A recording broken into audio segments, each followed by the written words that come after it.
कामोत्तालिको वन्दे रूपसनातनौ रघुयुगौ श्रीजीवगोपालको यं प्रव्रजन्तमनुपेतकृत्यं द्वैपायनो विरहकातर्वाजुहाव पुत्रेति तन्मयतया तरवभिनेदु स्वं सर्वभूतहृदयं मुनिमानतोऽस्मि यास्मानुभावमखिल श्रुतिसारमेकम्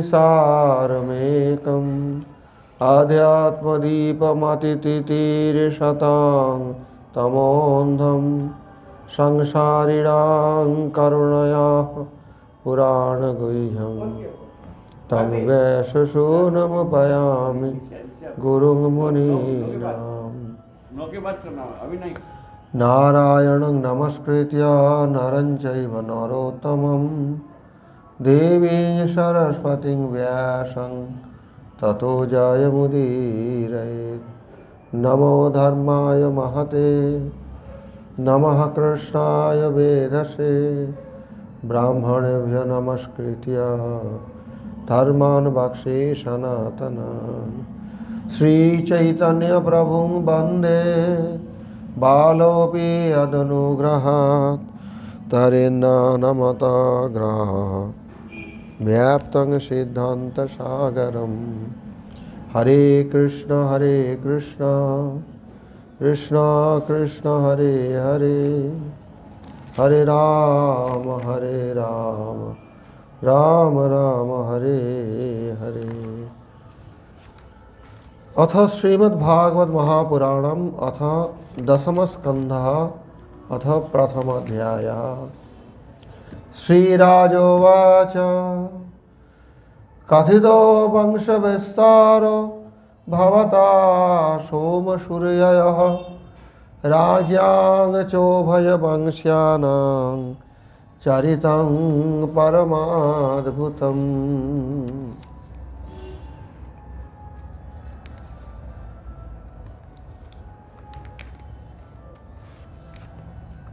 नवम स्कंद के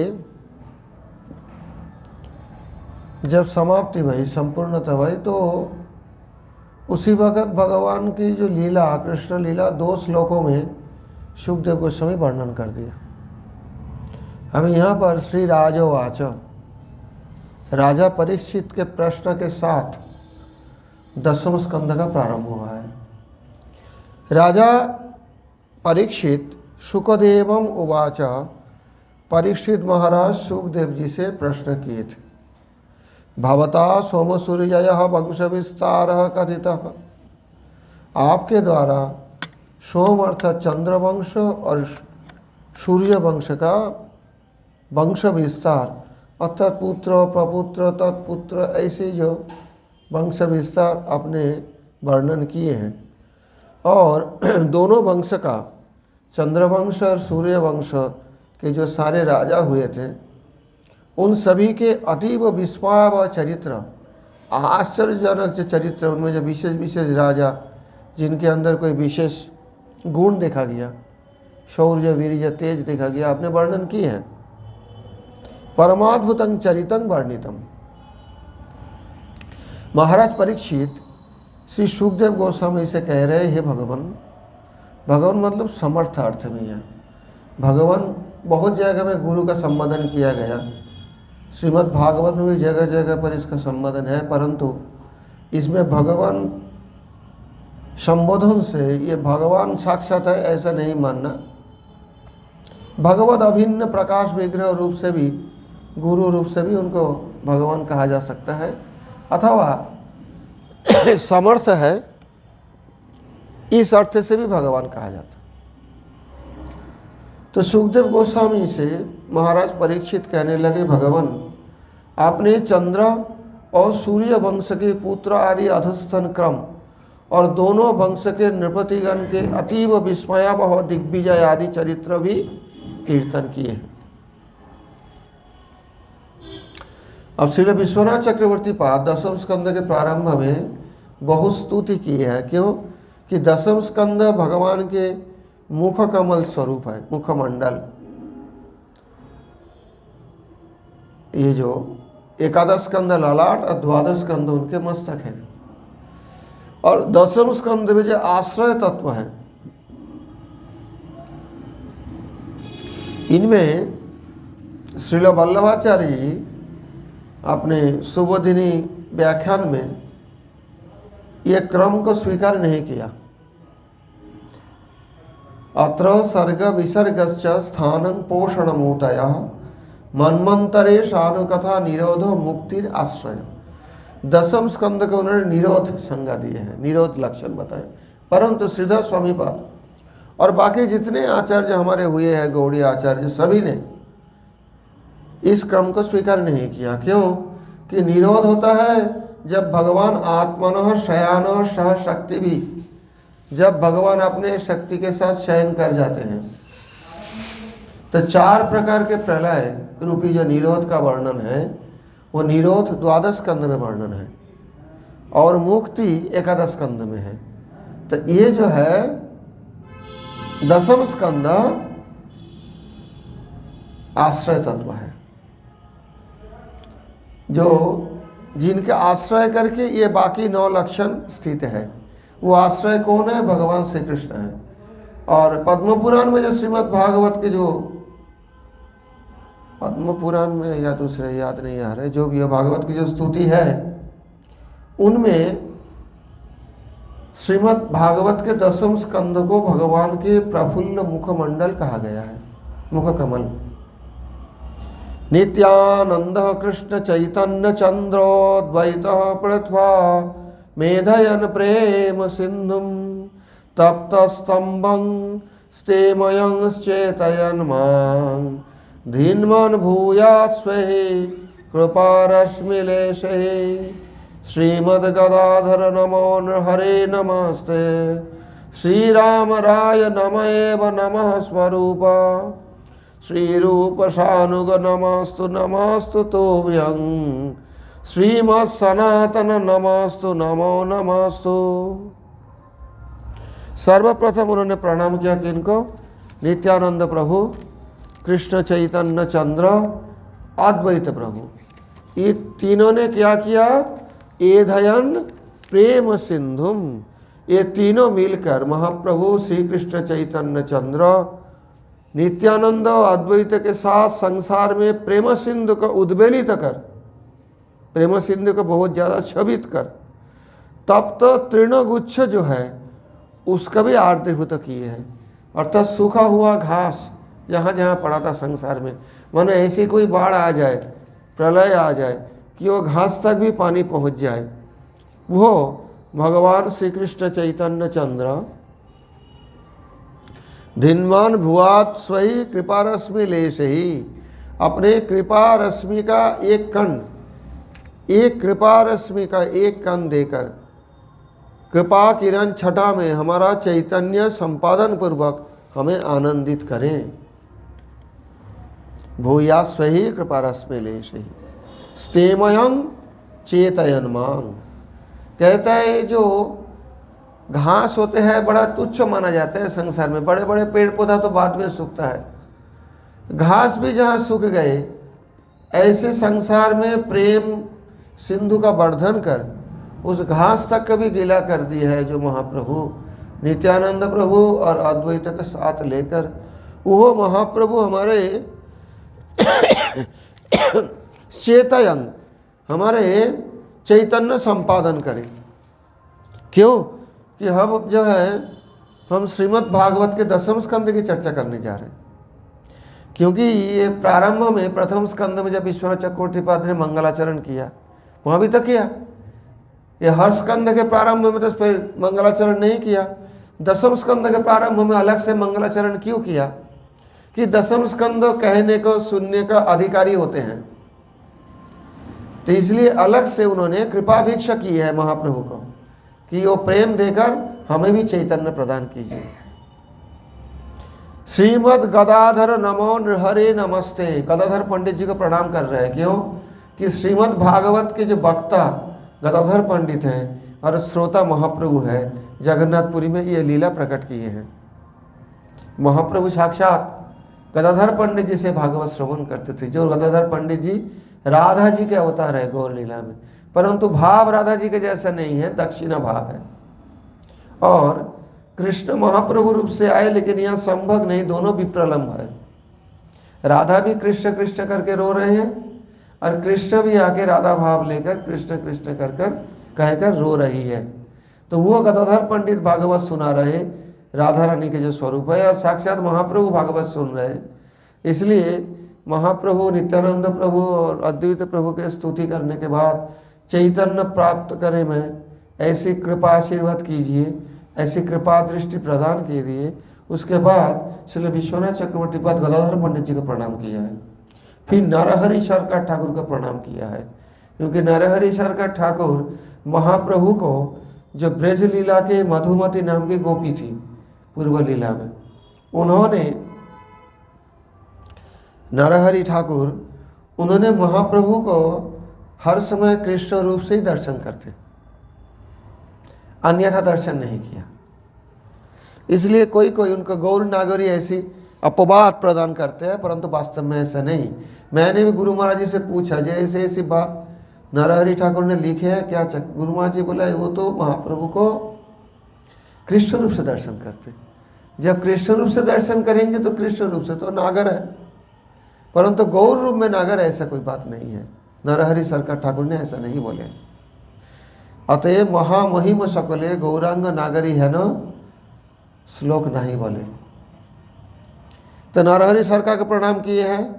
श्री राम राय नम एव नमः स्वरूप, राम राय रामानंद प्रभु और स्वरूप दामोदर दोनों को प्रणाम किए हैं, क्योंकि विशाखा और ललिता के जो प्राकट्य है गौर लीला में, उन दोनों महाप्रभु का निरंतर अनुकूल श्लोक सुनाकर महाप्रभु के जो राधा भाव है उनको पुष्ट करते थे। श्री रूप सानुग नमस्तु नमस्तु तुभ्यम, श्री रूप और उनके अनुग रूपानुग सभी को प्रणाम कर रहे हैं। श्रीमद सनातन नमस्तु नमो नमस्तु, उसके बाद सनातन गोस्वामी जी को प्रणाम कर रहे हैं, क्योंकि रूपानुग के अनुगत्य में ही श्रीमद् भागवत की यथार्थ अर्थ प्रकट होता है, ऐसा हमारे परम गुरुदेव जी का कहना है। रूपानुगों के अनुगत्य में क्यों कि देखिए भागवत के अर्थ तो सभी करेंगे अपने अपने अनुभव अनुसार, अपने अपने विचार अनुसार। वैष्णव है, अलग अलग संप्रदाय के वैष्णव है, फिर एक संप्रदाय के वैष्णव में भी अलग अलग भावयुक्त वैष्णव है।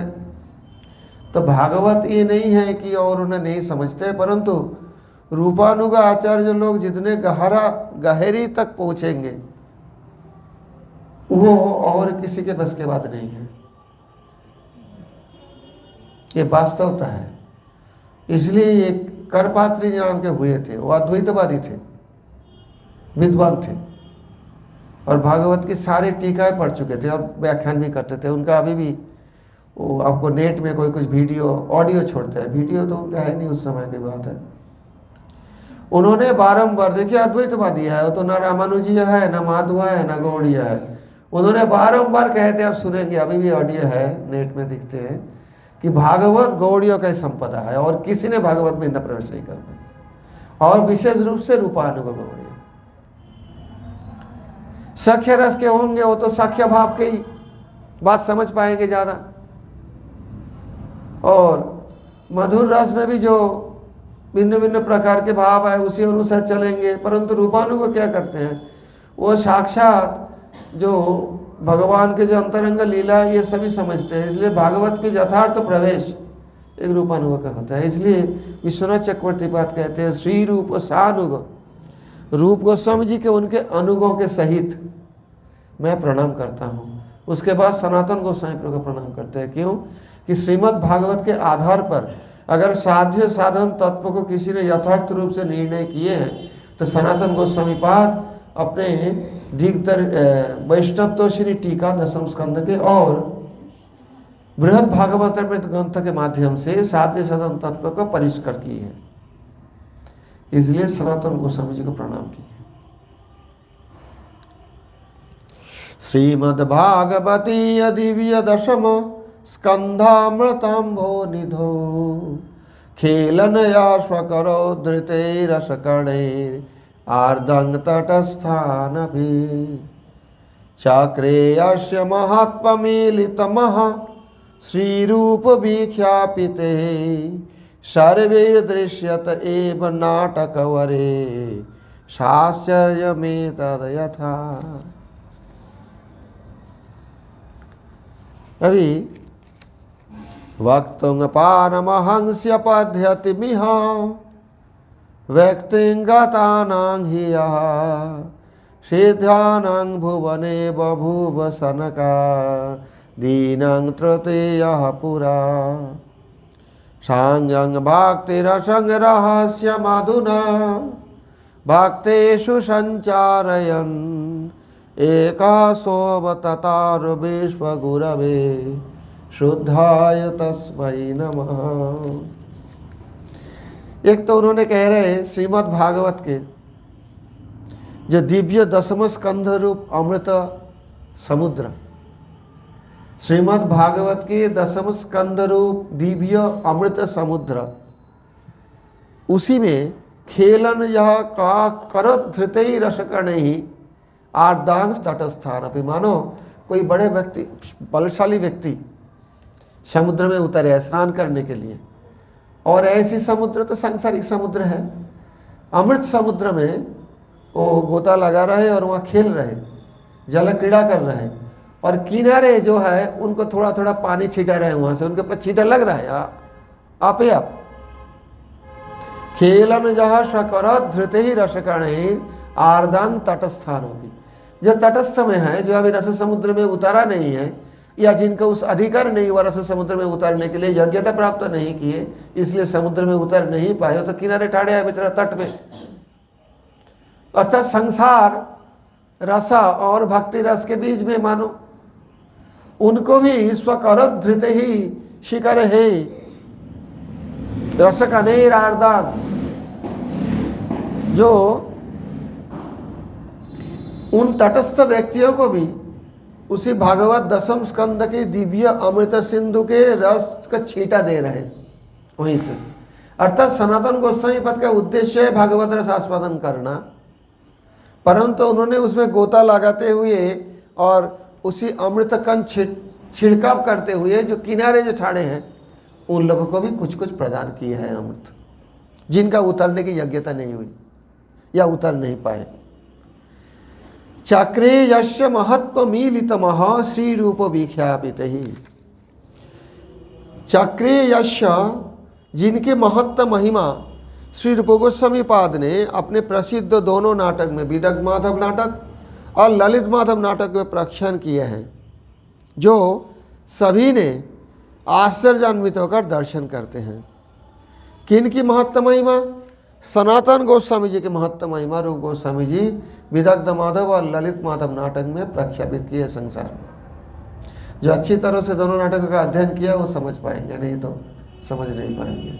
अभी दोनों तो कृष्ण लीला पर नाटक है, परंतु श्रीमद् भागवत की जो श्री रूप विख्यापित रूप गोस्वामी पाद जो नाटक रचना किए हैं, और सनातन गोस्वामी पाद जो दशम स्कंद के वैष्णव तोषणी टीका और दशम स्कंद पे आधारित श्रीमद् भागवत पर आधारित शुद्धदेव दशम स्कंद नहीं बृहद भागवत अमृत ग्रंथ रचना कर जो सिद्धांत को प्रकट करना चाहा, श्री रूप गोस्वामी पाद ललित माधव नाटक और विदग्ध माधव नाटक में वो दोनों को महिमान्वित किए हैं। सनातन गोस्वामी पाद के साध्य साधन तत्व के सिद्धांत को रूप गोस्वामी जी ने महिमान्वित किया है दोनों नाटकों में।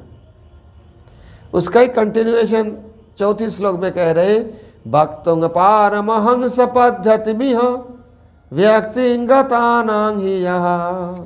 और पारमहंस पद्धति जो है, परमहंसों के अनुसरणीय जो पद्धति है, उनको संसार में प्रकाश करने के लिए जो सनकादिक के तीसरे है, सनक सनंदन सनातन, वो सनातन ही आविर्भूत हुए थे।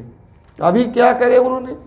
न सांगं भक्ति रसंग रहस्य माधुना भक्तेषु संचारयन।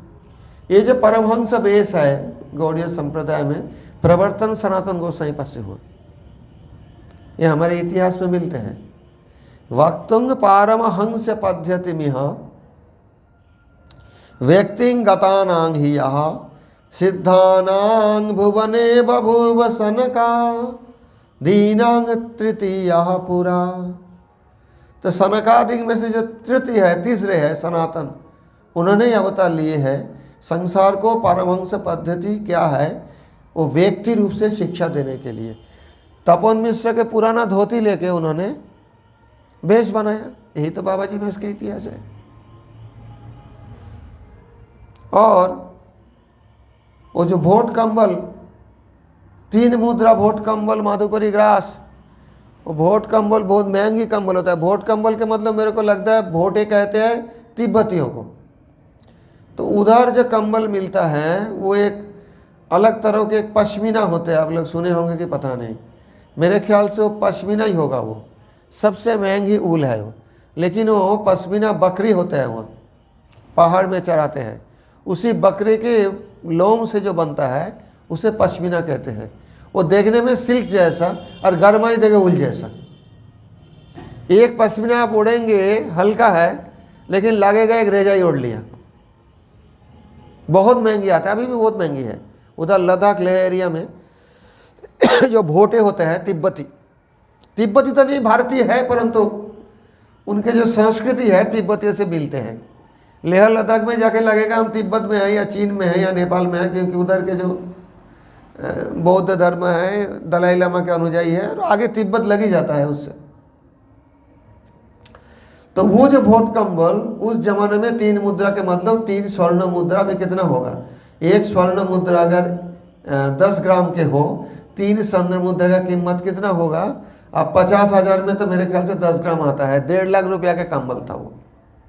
अभी के ज़माने में भी अगर कोई 1.5 लाख के कंबल ओढ़कर माधुकरी मांगने जाए राधे श्याम कहे के विप्रगृह ब्राह्मणों के घर में, तो आदमी क्या बोलेंगे। तो उस जमाने में तो ऐसे ही बात होती। तो महाप्रभु ने बताया 3 मुद्रा भोट कंबल माधुकरी ग्रास धर्मानी हाय लोगे करे परिहास। ये तो बाद में बोले हैं, उनके तरफ देखते रहे कंबल की ओर, क्योंकि उनके एक धनी रिश्तेदार थे, बहनों ही मेरे ख्याल से भगिनीपति थे ना, रास्ते में जो मिले थे। हाँ बहन ही थे। वो तो राजा के वो सप्लाई देते थे, मेरे ख्याल से घोड़ा फोड़ा ऐसे कोई बिजनेस करता था, उन्होंने दिए थे कि आप इतने ठंडी में जा रहे हैं ब्रिज में, उधर ठंडी बहुत प्रबल होते हैं और भारी रह जाए तो ढोके कैसे ले जाएंगे। ये तो बिल्कुल हल्का, ये चादर से भी हल्का है पश्मीना जो कंबल होता है, इसको आप आराम से लेके कंधे में ओढ़ के चले जाओगे, ठंडी नहीं लगेगी, इसलिए दिए थे।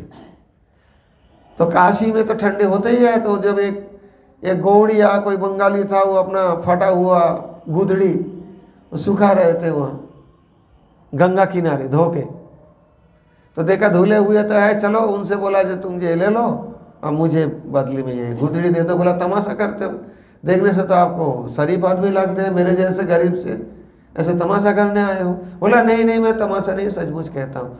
तो वो गुदड़ी ले लिया, उनको भोट कंबल दे 3 मुद्रा का 1.5 लाख रुपया के कंबल, कम से कम 1.5 लाख के बता रहा हूँ, अभी अंदाज से लगा लो। तो वो जब उड़ के आए तो महाप्रभु बोला ये ठीक है, आपको ये जो फटे हुए गुदड़ी ये शोभा देती है, क्योंकि 3 मुद्रा भोट कंबल माधुकरी ग्रास धर्महानि हाय लोके करे परिहास। परंतु उसी सनातन गोस्वामी पाद को ही महाप्रभु ने युक्त वैराग्य की शिक्षा दिए हैं। गुरु महाराज जी कभी कभी कहते थे हम लोग अभी युक्त वैराग्य के नाम से भोग विलास में लग गए। क्या सनातन गोस्वामी ने युक्त वैराग्य नहीं किया? उनके ही तो महाप्रभु बोले थे ना, अनासक्त विषय यथारम निर्बंध कृष्ण संबंध युक्त वैराग्य मुच्यते। तो युक्त वैराग्य के कारण ये लोग ग्रंथ संग्रह किए हैं, ग्रंथ रचना किए हैं। महाप्रभु के मनोभीष्ट पूर्ण करने के लिए महाप्रभु के जो अचिंत वेदावेश सिद्धांतों को और ब्रजरस प्राप्ति के मार्ग को संसार को जनाने के लिए सारे ग्रंथ रचना किया है। यह इनका युक्त वैराग्य है। ये नहीं कि भगवान के लिए सब छोड़ दिया, पुस्तक भी छोड़ दूँ।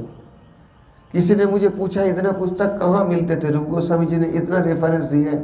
मैंने बोला अब राधा दामोदर की लाइब्रेरी देखे नहीं होंगे, अभी उससे कुछ अवशिष्ट है।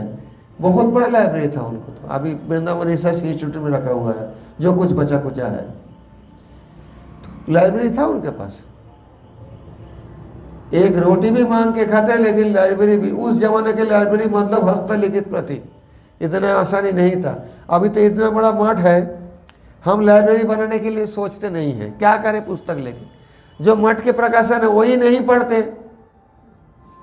इतना बड़ा लाइब्रेरी, हमारे एक गुरु भाई, नाम नहीं करूँगा, सारे लाइब्रेरी बेच दिया, बोला ये सब रखने से गरीब हो जाएंगे, बेच दो सब।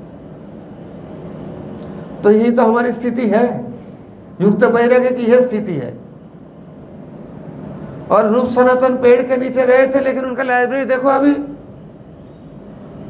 भी कुछ कुछ प्रदर्शन होता था यहाँ वृंदावन रिसर्च इंस्टीट्यूट में, मैंने देखा था। अभी वो बंद कर दिया कि अभी खुला है पता नहीं। रूप सनातन के हस्तलिखित जो प्रति है, इतना सुंदर 4 कलर की डिजाइन है चारों तरफ, ऐसे पुस्तक तो हम लोग भी प्रकाश नहीं कर पाए। अभी कंप्यूटर के जमाना है, हम चाहे तो कैसे भी डिजाइन कर सकते हैं, कैसे भी कलर लगा सकते हैं। और रूप सनातन के उस जमाने में वो ताड़ के पत्र के ऊपर प्रति, मैंने देखा उस स्वयं अपने आंखों से, इसलिए बता रहा हूँ, 4 कलर। हाँ ये पर है। तो ये जो रमन रेती में इस्कॉन से पहले जो पढ़ता है वृंदावन रिसर्च इंस्टीट्यूट, उसमें बहुत सारे नित्यानंद प्रभु के हस्ताक्षर, मेरे ख्याल से महाप्रभु के हस्ताक्षर कुछ है वहाँ रखा हुआ। वो ताड़ पत्र की प्रति में इतना छोटा छोटा 1 या 2 श्लोक लिखा जाता था, 1 ही श्लोक ज्यादातर लिखते थे। उसके चारों तरफ 4 कलर में इतना सुंदर चित्रकला है। तो वो तो युक्त वैराग्य थे, लिखते तो ऐसे ही लिख देते किसी में, इतना सुंदर सजाने की क्या आवश्यकता। ये युक्त वैराग्य है, क्योंकि ये जो श्लोक है रूप गोस्वामी जी के लिखे हुए, जीव गोस्वामी जी के रचित, ये मंडन योग्य है, ये मंडन करने के योग्य है, बंधन के योग्य है। इसलिए उन्होंने इस प्रकार से उनका डिजाइन करके लिखते थे पहले। अभी तो हम सिंपल किताब छाप देते हैं और डिजाइन कहाँ है, और देखेंगे तो पता लगेगा। युक्त वैराग्य इसे कहते हैं। और हम अब क्या करते हैं, महाप्रभु के मनोभीष्ट पूरा की पुस्तक रखते ही नहीं है, और कोई गुरुजी रख गया तो बेच देते हैं, चलो सेल कर दे, काहे कोई सब रखने से गरीब हो जाएंगे, बोला है किसी को, और मेरे कानों में बात आई है प्रत्यक्षदर्शी से। तो ये स्थिति है। तो युक्त वैराग्य सनातन गोस्वामी जी ने शिक्षा दी है कि भगवत सेवा के लिए चाहे बहुत बड़ा लाइब्रेरी बनाना पड़े, बहुत बड़ा मंदिर बनाना पड़े, मंदिर बनाइए। जो पेड़ों के नीचे रहते थे और माधुकरी मांग के खाते थे, बिना नमक के बाटी बनाकर भगवान मदन मोहन जी के भोग देते, सामने देखो ना कितना बड़ा मंदिर बना है। अभी के ज़माना में बनाने में भी बहुत खर्च पड़ जाएगा, पत्थर से ऐसे मंदिर बनाओ तो ऐसी 4-5 मट के खर्च लग जाए, एक मंदिर में लग जाएगा। फिर भी मुश्किल है करना, क्योंकि पत्थर का कीमत बहुत ज़्यादा है। मैं तो कहता ना, ऐसे 5-6 मंदिर बनाने जितना खर्च पड़ेगा, एक मंदिर में उससे ज़्यादा पड़ जाएगा सनातन गोस्वामी जी का। तो भगवान के लिए सब कुछ किए लोग, अपने लिए नहीं। ग्रंथ के लिए, भगवत विग्रह सेवा के लिए, संसार में महाप्रभु के मनोभीष्ट प्रचार के लिए, जो उन पे आदेश था उनके यथारूप से संपन्न किया। और मेरे को तो थोड़ा सिर दर्द होता है, मैं हरी कथा कहने से विमुख हो जाता हूँ। तबीयत ठीक नहीं है, हरी कथा नहीं बोलेंगे। तो ये सब जो है युक्त वैराग्य नहीं है। तो मेरे अंदर वो तो कमी है, अपने भोग के लिए दिख रहा हूँ मैं, भगवत सेवा के लिए उतने आग्रह नहीं है। तो भक्तुंग पारमहंस पद्यति मिह व्यक्तिगतानां हिया सिद्धानां भुवने बभूव सनका दीनां तृतीयः पुरा सांगं भक्तिरसं रहस्य मधुना भक्तेषु संचारयन् एको सवततार विश्व गुरवे शुद्धाय तस्मै नमः। सनातन गोस्वामी जी को विशेष रूप से विश्व गुरु कहकर प्रणाम किए हैं विश्वनाथ चक्रवर्ती पाद ने। एक भक्तेषु संचारयन, एक सारे भक्ति रस के अंग सहित जो रहस्य है, गुप्त बातें हैं, उनको भक्तों को जनाने के लिए, भक्तों में उसी रस को संचारण करने के लिए जिन्होंने अवतार लिए हैं, वो विश्व गुरु जो शुद्ध है, वह सनातन गोस्वामी को मैं प्रणाम करता हूँ। व्याख्या वैष्णव तो सनी प्रकटिता एनैव रस्यारस प्रापयाति चमत्कृतिः सहृदयान् आह्लादयन व्राजते तस्माद् वित्रकर्णस्तदीय मुखतो हे निःसृता स्वादितात् तानाचित कृतार्थयानि यनुरे त्याशा वर्ति में। अब प्रश्न आ जाता है, आप तो बहुत शिष्य प्रशिष्य के बात के हो सनातन गोस्वामी जी के। जब सनातन गोस्वामी जी सब कुछ वर्णन करके गए हैं भक्ति रस, आप फिर व्याख्या लिखने के क्यों चक्कर में हो? दसम स्कंद की जो टीका है, आप ही कह रहे हो जगत गुरु सनातन गोस्वामी जी ने विश्व गुरु, उन्होंने इनके व्याख्यान करके गए, आपकी क्या आवश्यकता पड़ी फिर इसका टीका लिखने के लिए? तो उन्होंने कहते हैं जो सनातन गोस्वामी वैष्णव तोषणी टीका प्रकटित किए थे, जो सनातन गोस्वामी वैष्णव तोषणी व्याख्या प्रकटित किए हैं, जिनके रस चमत्कारिता के साथ प्रापयाति अति चमत्कारिता के साथ सहृदयान आह्लादयन भ्राजते, जो सहृदय है, जो वैष्णव है, उनको आनंदित करते हुए विराजमान है। अर्थात मैं जब ये व्याख्यान लिख रहा हूँ, अब तक सनातन गोस्वामी जी का लिखी हुई वो वैष्णव तोषणी टीका उपस्थित है और भक्त लोग उनमें आनंद भी लेते हैं। परंतु तस्मात् वित्रकर्णात् पदीय मुखतो ये निश्रिता, उनके मुख से 2-3 कण जो इधर उधर निकल गए हैं, जो मेरे को द्वारा स्वादित हुए हैं। आप कहेंगे कैसे आस्वादित हुए? आपने सनातन गोस्वामी के साक्षात दर्शन नहीं किया। विश्वनाथ चक्रवर्ती वह तो बहुत परवर्ती समय के हैं, लगभग 150-200 साल के बाद की बात है। तो 200 साल पहले सनातन गोस्वामी हुए थे, आप तो बाद में आए हैं। आप कैसे आस्वादन किया? ना परंपरा से आस्वादन किया, जो कि वैष्णव तोषणी व्याख्या में लिखित नहीं हुई। उन सारी बातें लिखने के लिए आचित्य मैंने वहाँ बीन लिया इधर उधर से वैष्णवों से, सनातन गोस्वामी प्रभु जी का कुछ अभिमत जो उनके मुख से निश्चित होकर भक्तों की कानों के द्वारा पान करके, और वो भक्तों के मुख निश्चित होकर मेरे कानों में मैंने कानों के द्वारा पान किया, इधर उधर से 2-4 कणा उसकी संग्रह करके मैं इसलिए लिख रहा हूँ, आप लोगों को जनाने के लिए भी नहीं। कृतार्थ यानी जानूर इतिहास परिवर्ती, मैं अपने जन्म को सार्थक करूं, कृतार्थ करूं, कृतकृत्य करूं, इसी आशा लेकर मैं उसी कण को संग्रह करके लिख रहा हूं। विश्वनाथ चक्रवर्ती बात कह रहे हैं। गोपाल भट्ट रघुनाथ पदाब्ज रेणुन श्रीलोकनाथ चरणानाथ जीव पादान वंदे यदीय करुणा सुर दीर्घिकायां स्नात धृतागत तिरीहित माप्तुमीशे। गोपाल भट्ट जी, रघुनाथ जी, श्री लोकनाथ गोस्वामी जी। अब यहाँ रघुनाथ कहने से रघुनाथ भट्ट या रघुनाथ दास कुछ भी नहीं कहे, लेकिन जहाँ तक लगता है ये रघुनाथ भट्ट जी से कहे। क्यों कि श्रीमद् भागवत के महिमा प्रचार करना महाप्रभु रघुनाथ भट्ट जी को उपदेश किए थे, और उन्होंने भागवत कहते थे रूप गोस्वामी जी की सभा में एक एक श्लोक 3-4 राग में गान करते थे, और सभी भक्त प्रेम विभोर हो जाते। गोविंद मंदिर में, जो प्राचीन गोविंद मंदिर है, वहाँ पे रघुनाथ भट्ट जी रोज अपराह्न के समय श्रीमद् भागवत पाठ करके सुनाते गोस्वामियों को। और उनका महाप्रभु आदेश ही किए थे, देखो पिता माता जब तक जीवित है उनकी सेवा करो और जाओ भागवत पढ़ो, वैष्णव चरण है, वैष्णव के निकट भागवत का अध्ययन करो काशी में रह के, और पिता माता का देहांत होने के बाद वृंदावन में जाकर रूप सनातन के पास रहना। तो यहाँ से जहाँ तक लगता है गोपाल भट्ट, क्योंकि गोपाल भट्ट जी ने 60 संदर्भ को प्रकट किए हैं। बहुत कहते हैं जीव गोस्वामी जी का लिखा है, जीव गोस्वामी जी का लिखा नहीं है 60 संदर्भ। जीव गोस्वामी जी केवल क्रम संदर्भ लिखे हैं। हर 60 संदर्भ के प्रारंभ में जीव गोस्वामी जी बारंबार कहे हैं कि एक दाक्षिणात्येन भट्टेन, दाक्षिणात्य वाले कोई भट्ट, तो दाक्षिणात्य भट्ट गोपाल भट्ट थे, और रघुनाथ भट्ट जी तो तपन मिश्र जी के पुत्र थे।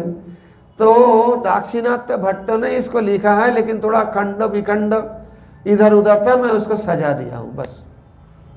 परजयम कृत्वा लिखति जीवका, इसलिए गोपाल भट्ट जी के यहाँ प्रणाम कर रहे हैं पहले। गोपाल भट्ट क्योंकि भागवत के गूढ़ार्थ उन्होंने प्रकाश किया है वेदांत के आधार पर, वेदांत के व्याख्यान करते हुए भागवत के गूढ़ार्थ, गूढ़ अर्थ, सारक्ति, ये जो प्रकाश करते हैं उसे संदर्भ कहते हैं। तो गोपाल भट्ट जी ने 60 संदर्भ रचना की है, जीव गोस्वामी उनको सजाए हैं, और बाद में उन्होंने क्रम संदर्भ रचना की। जीव गोस्वामी जी ने बृहत क्रम संदर्भ रचना किए है, लघु वैष्णव तशनी दशम स्कंद पर रचना किए है, गोपाल चंपू रचना किए है, और 60 संदर्भ के चारों जो संदर्भ है प्रथम, उनके वैदांतिक सूत्र के आधार पर उन्होंने सर्व संबंधिनी टीका रचना की है। तो गोपाल भट्ट रघुनाथ पदाब्ज रेणुन, तो गोपाल भट्ट जी रघुनाथ भट्ट जी के चरण कमलों को, चरण रेणुओं को, श्री लोकनाथ चरणानाथ जीव पादान, लोकनाथ गोस्वामी इनके पूर्वाचार्य हैं। नरोत्तम ठाकुर महाशय के परंपरा में दीक्षित है विश्वनाथ चक्रवर्ती पाद, और नरोत्तम ठाकुर जी ने लोकनाथ गोस्वामी से दीक्षा ग्रहण किए थे। इसलिए लोकनाथ चरणन अथ जीव पादान, जीव गोस्वामी जी को भी प्रणाम कर रहे हैं, जिन्होंने श्रीमद् भागवत पर लघु तोषणी व्याख्यान और बहुत सारे व्याख्यान किए हैं, मैं बताया अभी, गोपाल चंपू आदि। वंदे यदीय करुणा, कहते हैं इन सभी को, गोपाल भट्ट जी, रघुनाथ भट्ट जी, लोकनाथ गोस्वामी जी और जीव गोस्वामी जी के चरणों की रेणु धूल की मैं वंदन करता हूँ। क्यों? वंदे यदीय करुणा सुर दीर्घिकायांग स्नात धृता धूतागतिरी यतमाप तुमीश, जिनके करुणा रूपी सुर दीर्घिका, मतलब सुर सरित अथवा सुर सरोवर, देवताओं का जो सरोवर, उसी सुर दीर्घिका, जिनके करुणा रूपी देव सरोवर में स्नान करके मैंने अपने आघाताति धूता, मेरा सारे पापों का बिस्तर धुल गए। पापों का बिस्तर मतलब अविद्या, अविद्या से पाप वासना बनते हैं, पाप बीज, ये सब अविद्या मूल है। धृतागतति धूतागतति, उनकी करुणा धारा में स्नान कर हमारे सारे पापों का बिस्तर रुक गया। क्यों? कि जब से मैं उनके करुणा से भागवत की अर्थ आस्वादन करने लगी, तब से पाप में प्रवृत्ति नहीं, अविद्या दूर हो गई। विद्यते हृदय ग्रंथि अविद्या सिद्ध्यन्ते सर्व संशया शीयन्ते चास्य कर्माणि दृष्ट्वैवात्मनीश्वरे, भागवत की महिमा।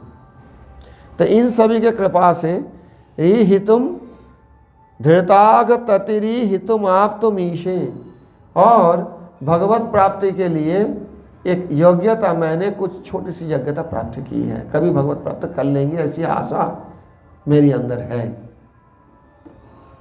चमश्छन्न दृशांगैर्ना कृते भावार्थ दीपिका कृता कृपलवस्तेत्र श्रीधर स्वामिनो गति।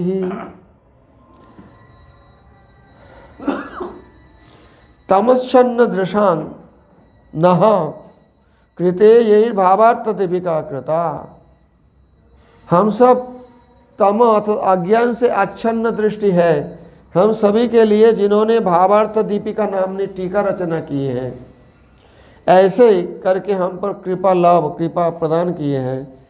ऐसा श्रीधर स्वामी हमारी गति है, क्योंकि महाप्रभु ने श्रीधर स्वामी को भागवत के गुरु रूप से माने हैं। श्रीधर स्वामी के टीका महाप्रभु से भी पहले हैं, और उनकी कोई कोई वैष्णव संप्रदाय उनके टीका को प्रामाणिक नहीं कहते हैं, क्योंकि जगह जगह में मायावाद का जैसा गंध है, महक है। परंतु महाप्रभु उनके आचार्य रूप से स्वीकार किए हैं, और हमारे सभी आचार्य ने श्रीधर स्वामी को सम्मान प्रदान किए हैं। गोपाल भट्ट जी जहाँ जहाँ टीका उल्लेख किए है स्कंद 60 संदर्भ में श्रीधरी टीका का उल्लेख किए हैं। परंतु जहाँ जहाँ श्रीधरी टीका में कुछ मायावाद रूपी, अद्वैतवाद रूपी महक है, उसके लिए जीव गोस्वामी जी ने कहे हैं कि वो मायावादियों का आकर्षण करने के लिए बड़ी सामिश न्याय से उन्होंने लगाए। बड़ी सामिश न्याय होता है, जो बड़ीस होता है, बड़सी कहते हैं बंगला में, जो उसमें मछली पकड़ा जाता है। तो ऐसी बड़ीस फेंक दोगे, लोहे का कोई मछली नहीं आएगा खाने को। श्रीमद् भागवत के भक्तिपरक व्याख्यान करोगे तो मायावादी ये पढ़ेंगे नहीं, सोचेंगे ये सब भावुकता है।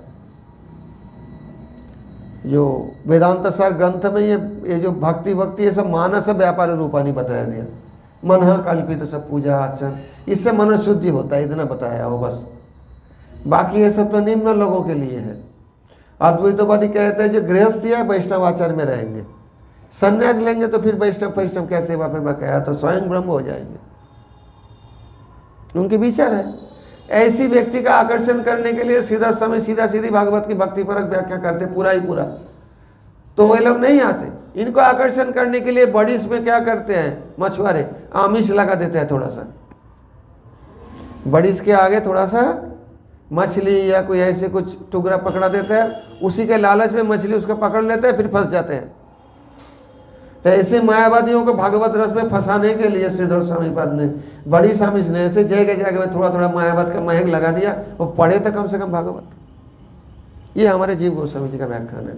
श्रीधर स्वामी मायावादी नहीं थे, वो तो शुद्धाद्वैतवादी थे। इनका बहुत सारे प्रमाण है। अगर कोई कहे मायावादी है तो मैं मायावादी से ये कह दूंगा, भारती महाराज जी कहते थे ये बात।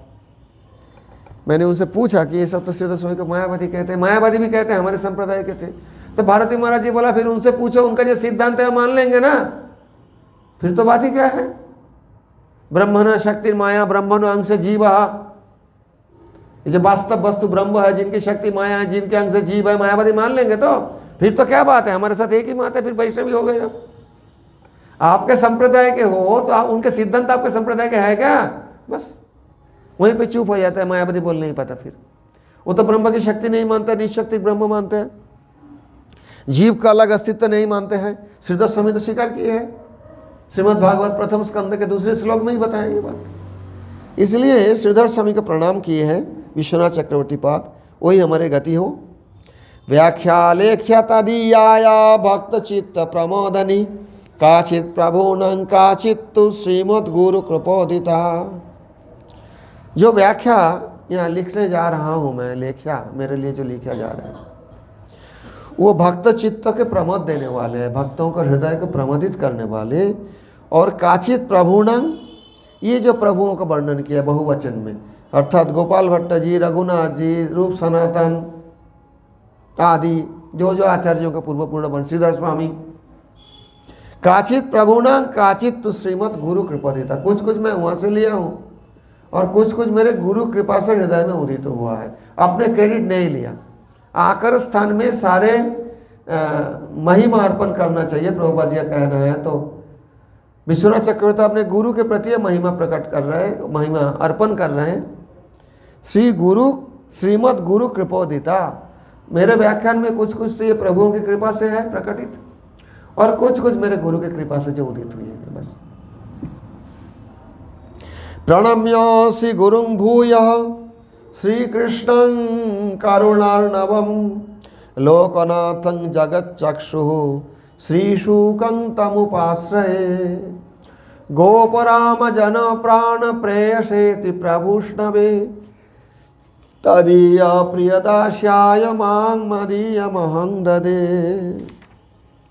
श्री गुरु को पुनः प्रणाम करते हुए, श्री गुरुदेव को पुनः प्रणाम, पहले तो गुरु को प्रणाम किया है, बाद में भी प्रणाम करते हुए, करुणा सिंधु सभी लोगों के पालक जो भगवान श्री कृष्ण, उनको आश्रय लेता हूँ, और संसार के चक्षु स्वरूप शुकदेव जी का आश्रय लेता हूँ, जिन्होंने गोप रामागण के प्राण कटि प्रियतम हैं, सर्वशक्तिमान भगवान श्री कृष्ण की और उनके प्रियजन की दास्य में, दासता में मैं अपने को और मेरे जो कुछ है, मैं और मेरेपन को सब कुछ समर्पण कर देता हूँ।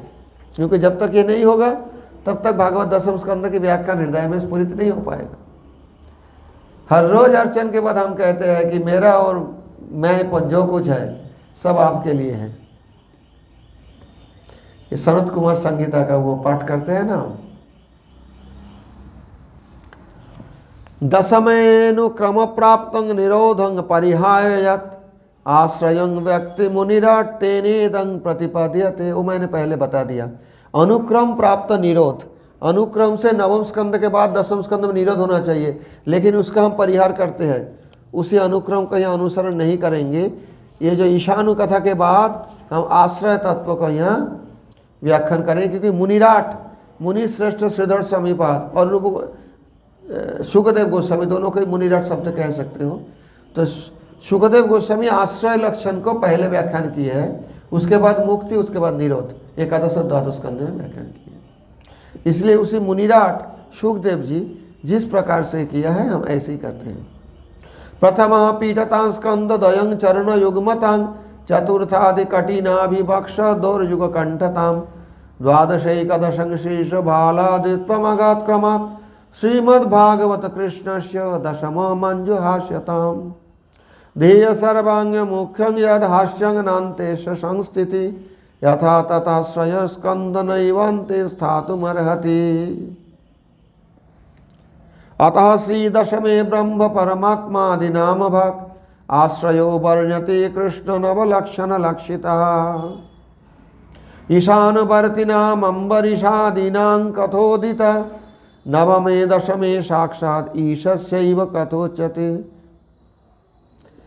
मैं पहले बताया पादो यदियो प्रथमो द्वितीयो, प्रथम और द्वितीय स्कंद जिनका चरण है, श्रीमद् भागवत के एक पुरुष के रूप में, पुराण पुरुष के रूप में जो वर्णन किया गया, प्रथम द्वितीय स्कंद जिनके चरण हैं, और पादो यदियो प्रथमो द्वितीयो तृतीय तूर्यो, तीसरी और चौथी स्कंद जिनके उरु है, कथितो यद उरु, नाभि तथा पंचम स्कंद जिनके नाभिदेश है, और षष्ठ स्कंद जिनके हृदय है, सप्तम अष्टम जिनके दोनों बाहु है, नवम स्कंद कंठ है, दसम स्कंदों का मुखारविंद है, एकादश स्कंद ललाट है, द्वादश स्कंद मस्तक है। तो कहते हैं इसमें भी तो आश्रय तत्व तो दसम स्कंद ही बताया गया। क्यों कि कहते हैं ध्येय सर्वांग मुख्यं यद हास्यं नान्तेश संस्थिति, जैसे सर्वांग का दर्शन करके भगवान को, जो मुख्य दर्शन है भगवान की मंदो मुस्कान, वो अंत में नहीं हो सकता है। चरण से दर्शन करने जाओगे तो हास्य का दर्शन कहाँ होगा, ललाट से पहले ही दर्शन होगा ना मुस्कान का। इसी प्रकार से दसम स्कंद का अतः आश्रय स्कंद नैव अन्ते स्थातुम अर्हति, ये आश्रय जो स्कंद है, जो भगवान के मुखारविंद स्वरूप है, अंत में नहीं रहना चाहिए। इसलिए सुखदेव जी आश्रय तत्व का पहले वर्णन करके बाद में मुक्ति और निरोध का वर्णन किए।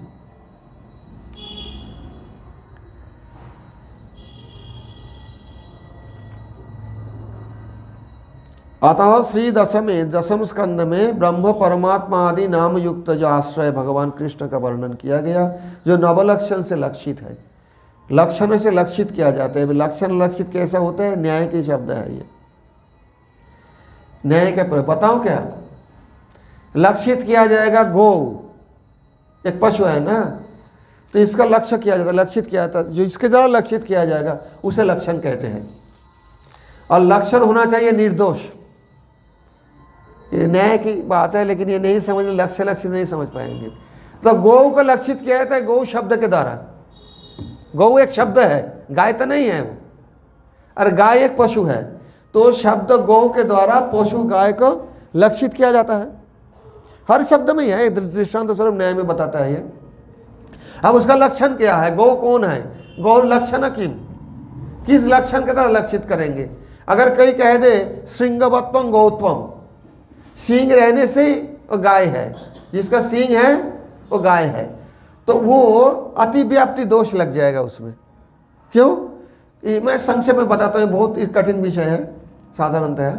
अतिव्याप्ति दोष क्यों लगेगा कि सींग तो बकरे का भी है, सींग तो भैंस का भी है, सींग तो हिरण का भी है, तो ये सब गाय है क्या। जो लक्षित नहीं है उसका भी लक्ष्य में आ जाएगा, इसलिए अतिव्याप्ति दोष है, ये लक्षण नहीं है। कोई कहेंगे एको शफत्वम गौ लक्षणम, जिसका एक खूर है वो गौत्व है। एक शफ मतलब एक खूर, ऐसा गाय कोई मिलेगा ही नहीं। घोड़े का एक शपथ होता है, और गाय का देखना खूर दोनों होता है बीच में से अलग अलग, तो वो हो गया असंभव लक्षण, वो हो गया असंभव दोष, इसलिए वो लक्षण नहीं हो सकता है गैया में। गैया का खूर, गैया एक शपथ तो नहीं है। कोई कहेंगे कपिलत्वं गौत्वम, गैया हो तो लाल हो गई एकादशी जैसे कपिलत्व वर्ण, उसमें हो सकता है गैया कपिल है, लेकिन सब गैया कपिल नहीं है। गैया तो सफ़ेद भी होती है, काली भी होती है, चितकबरी होते हैं, कोई वर्ण के होते हैं, तो उसमें भी दोष लग गया, उसका अव्याप्ति दोष कहा जाता है। सभी गैया को उसमें इंक्लूड नहीं करते हैं। तो निर्दोष लक्षण क्या है? लक्षण क्या है गैया का? शासनाधिपत्यम गौतमम। जिस प्राणी के, जिस जानवर के यहाँ शासना है, वो गले में लटकते हुए जो चमड़ा है ना, उसे शासना कहते हैं, गलकंबल। और भी कुछ है, जैसे वो पीठ में जो कूज है, ककुद, ये गोलक्षणम। ये ना भैंस में मिलेंगे आपको, ना बकरी में मिलेंगे। गाय चाहे काली हो, पीली हो, सफेद हो, कोई भी हो, सभी में ये लक्षण मिलेंगे। इसलिए ये गोलक्षणम, गोत्व क्या है? शासनाधिपत्यम गौतम। इसलिए बहुत सारे विद्वान भारतीय ये जर्सी गाय को गाय नहीं मानते हैं, क्योंकि ना उसका शासना है और ना उसे ककूद है। और हमारी बात क्या है, अब विदेशी भी नहीं मानने लगे उसको गाय, शुद्ध गाय नहीं मानते हैं, क्योंकि उसके दूध में वो गुण नहीं है जो देशी गाय के दूध में है। इसलिए विदेशों में अब ये गिर नस्ल के और कोई साहिवाल नस्ल के गैया ले जाके उसको स्पेशल ब्रीडिंग करवा के 40-50 लीटर दूध निकल रहा है, वहाँ के गैया का कैंसिल कर दिया वो लोग। इसमें एंटी कार्सिजेनिक प्रॉपर्टी मिला है इनको, ये वास्तवता बता रहा हूँ, कोई ऐसी बकवास नहीं, मूर्ख जैसा बोल देंगे जी इससे ऑक्सीजन होता है, ये सब बात नहीं। मायापुर इस्कन के गौशाला में सब के सब जर्सी गाय थी, अभी एक भी नहीं है। अभी देखो जाके सब देसी गाय रखे हैं, क्योंकि गौत लक्षणम जो न्याय शास्त्र में कहा गया। तो यहाँ लक्षण क्या है कृष्ण का? दशमे कहाँ गया?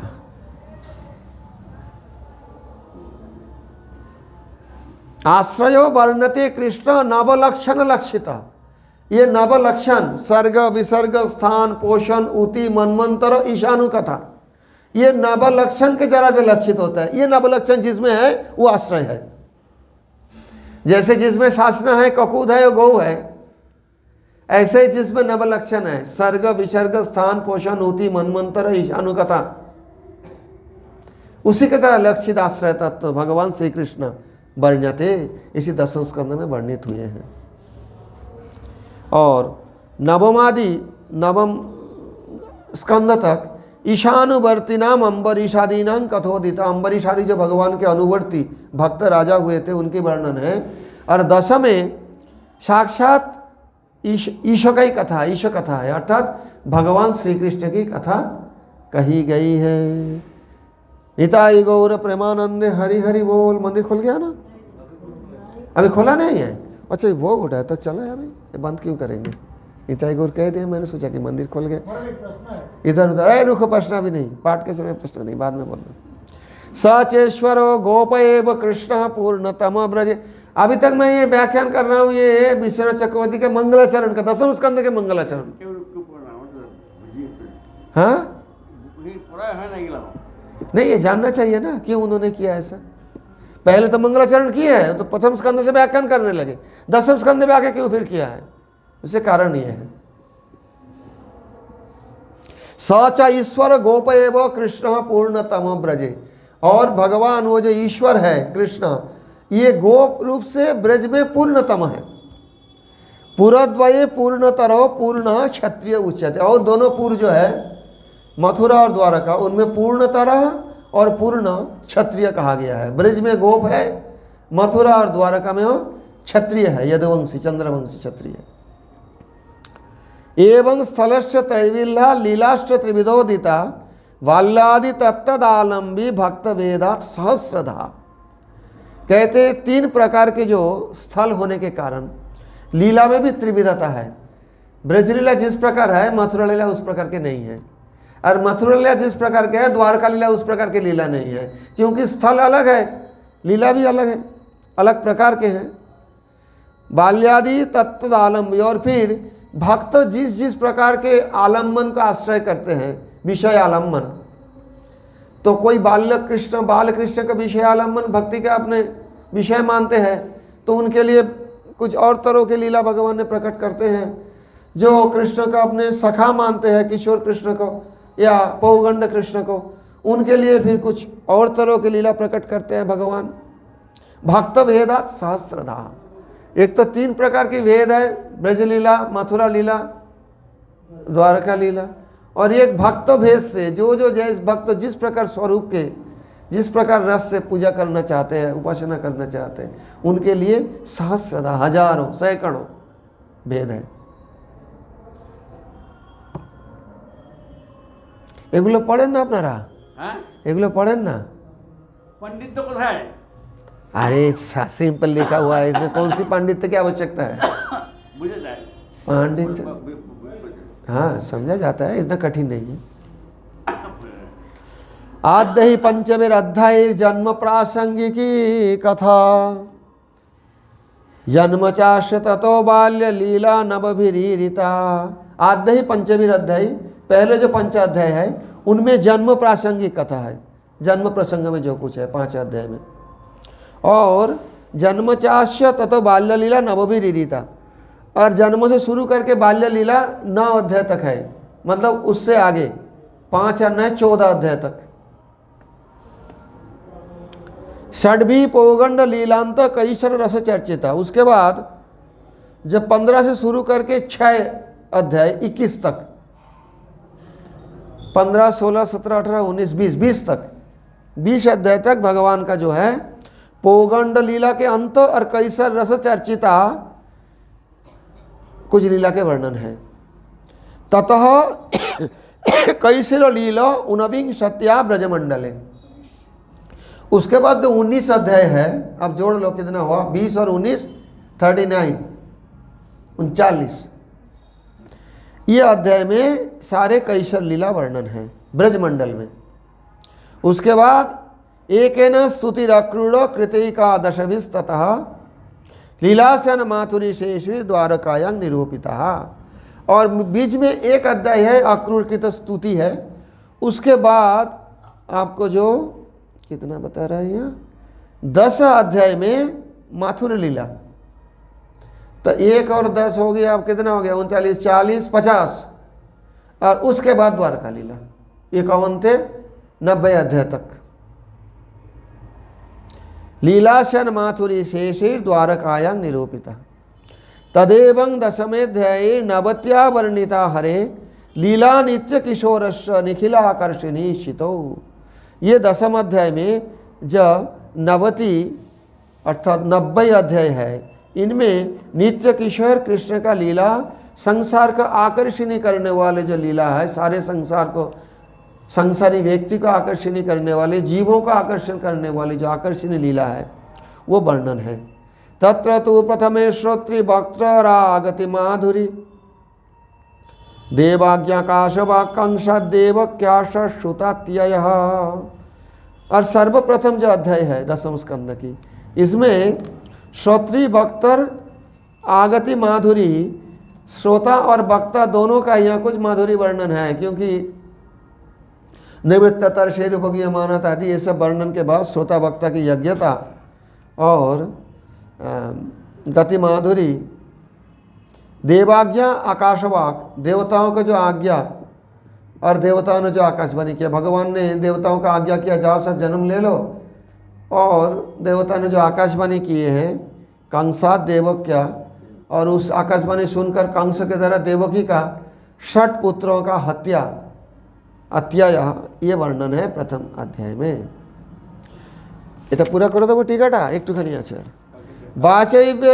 वाचैव्येषु अर्थेषु भक्तर उत्साहं वर्धयितुं, ये जो अभी वर्णन करने जा रहे जो प्रयोजन है कृष्ण लीला वर्णन, इसमें भक्तों अर्थात वक्ता का उत्साह वर्धन करने के लिए, सुखदेव जी का उत्साह वर्धन करने के लिए परीक्षित महाराज सर्वप्रथम सुखदेव जी का जो कथा पहले सुखदेव जी सुनाए उनका अभिनंदन करते हैं। कथित वंश विस्तार भावत्या सोम सूर्य राज्ञां चोभय, भावता सोम सूर्य, भावत्या तो स्त्रीलिंग हो गया। ब्रह्म प्रपोत्ता सूर्यात ब्रह्मपौत्र तेन ब्रह्मांश तेन मनोधिष्ठातेन स्वयं भगवद अंगीकृत वंश्यतो आकत्पेन च सोमस्याभिहितत्वात् पूर्व निपात। यहाँ पूर्व निपात हुआ क्यों कि पहले सूर्य वंश का वर्णन है 9वें स्कंद में, बाद में चंद्र वंश का वर्णन है, लेकिन यहाँ परीक्षित महाराज ने पहले चंद्र वंश के नाम लिया, बाद में सूर्य वंश का नाम लिया, इसे पूर्व निपात कहते हैं। क्यों किया ऐसा? कहते हैं चंद्र की महिमा सूर्य से अधिक है, इसलिए चंद्र वंश से पहले बताया। क्यों कि ब्रह्म के प्रपौत्र है सूर्य, और ब्रह्म के पौत्र है, पोता है चंद्र, तो कुंभा से भी तो आगे है थोड़ा, और एक तो ये कारण है, दूसरे कारण है ब्रह्म के अंश है, ब्रह्मा जी के अंश है, मन अधिष्ठात्री है, सबका मन के अधिष्ठाता चंद्रमा है। चंद्रमा बिगड़ जाता है आदमी पागल हो जाता है, ज्योतिष कहते हैं ना। और सबको कहते हैं कि एक वो पहन लो, क्या कहते हैं, मोती। लेकिन मोती जिनका दिमाग खराब है, चंद्र खराब में और पागल कर देगा, जानते नहीं है, मोती पहन लेता है अनजान से, पागल बना देगा। देखने अगर पक्का मोती हो सही सही तो पागल कर देता है आदमी को। हाँ, जिसके लिए जरूरी है वो पहने। तो चंद्रमा जो है मन के अधिष्ठाता है। चंद्रमा नीचा में रहे तो मन शांत रहता है, चंद्रमा ऊंचा में हो किसी का तो मन, हाँ चलिए। तो इसलिए यहाँ पे चंद्रवंश का पहले बताया, बाद में सूर्यवंश की बात बताया। स्वयंभुव वंश तत्वंशानांच परमात्म चरित्राणां, स्वयंभु मनु का वंश और उनके परंपरा में जो परम अद्भुत चरित्रों को चतुर्थ आदि स्कंध में कहने पर भी उनके वंश न पर्यवसान मधुरः, उनका वंश अंततः मधुरता में पर्यवसित नहीं हुआ, आगे जाके वंश नाश हो गया, आगे कोई नहीं रहेंगे उनको। सोम सूर्य वंशस्तु श्री कृष्ण रामचरित्रांतिमत्वात् पर्यवसन मधुरो। और सूर्यवंश और चंद्रवंश और सूर्यवंश श्री कृष्ण और राम जी के आविर्भाव के कारण अति मधुर अंतिम है, पर्यवसन है। इसलिए तयोर उत्कर्षेण उल्लेख, इनका उत्कर्ष होने के कारण इनका उल्लेख किया। बाकी और सारे वंश भी तो वर्णन किए हैं, मनु महाराज जी का वंश वर्णन किए हैं तृतीय चतुर्थ स्कंद आदि में, उसका यहाँ पर परीक्षित महाराज ने उल्लेख नहीं किया। तो आगे जाके हम फिर दूसरे श्लोक की चर्चा करेंगे। आज श्रीमद् भागवत दशम स्कंद का ये प्रारंभ हुआ, प्रथम अध्याय का प्रथम श्लोक तक रहा। निताई गौर प्रेमानंदे, हरि हरि बोल। महाराज जी चटपटा रहे हैं टाइम ओवर हो रहा है, वास्तव में ये बात तो सही है, 9 बज गया। परंतु गोविंद प्रभु ने मुझे बताया महाराज आज थोड़ा जल्दी आ जाना, दशम स्कंद जो है ज़्यादा सुनने की इच्छा है। मैंने बोला ठीक है।